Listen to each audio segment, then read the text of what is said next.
Yo, what's good everyone? I hope you're all having a good day. Today I'm going to be remaking an old video with a twist. So I ordered this rig right here.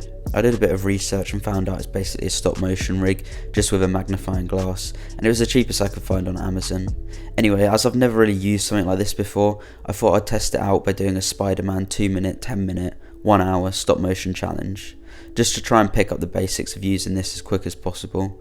I messed around with it a tiny bit before I started and realised the clamp actually leaves a little mark on the figures, and also it doesn't really offer the best angles to attach the figures, so I added some pieces in the clamp like this.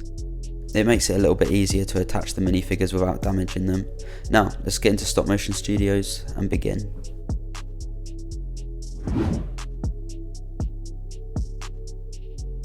Alright, so for this one, I didn't really use the rig much. I focused on one simple action, the superhero landing, and unfortunately I set the camera up in probably the worst possible angle, so my hand's blocking most of it. Sorry about that, guys. Anyway, this one was quite simple, just a bit of ease in and out and disconnecting the legs to get that iconic pose.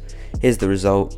It looks decent. There's some blue tack showing which I would have liked to be a little bit less visible, and the lighting's kind of sketchy. I think that was just because I wasn't allowing enough time to get my shadow out the frame before taking the picture. All in all, for 2 minutes, it's a decent little clip though. For this one, I went with a classic Spider-Man web swinging, and I kind of underestimated how long this would take. I only managed to take 20 photos in the full 10 minutes. I think this was down to how precise each shot had to be, so I only really have 1.5 web swings, but for what it is, I'm pretty happy. The momentum and ease in and out looks pretty good. I like how he slows down as he reaches the top and accelerates faster when falling. I think that's the main thing you have to do to really sell this movement, and the rig definitely did help speed up the process, but still getting the swing in motion perfect and having all the limbs move in the right way and amount is quite a lot to manage all at once, especially in 10 minutes. I think his arm nearest the camera should have moved down in between swings, and he probably could have done with swinging a bit further each time. Like, he's really not covering that much distance here.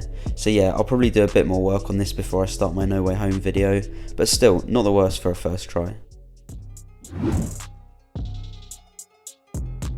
I wanted to put a little bit of everything into this one, so I decided I'd start out with a little swing, then a flip and superhero landing, followed by a super short fight scene. Right off the bat, you're going to notice I forgot to start the timer, so when I noticed this I just took 10 minutes off, so that was roughly how long I'd been going for. Yeah, that's a bit annoying, but oh well. I wanted to make the fight scene super acrobatic, so I started with this flying karate backflip kick thing.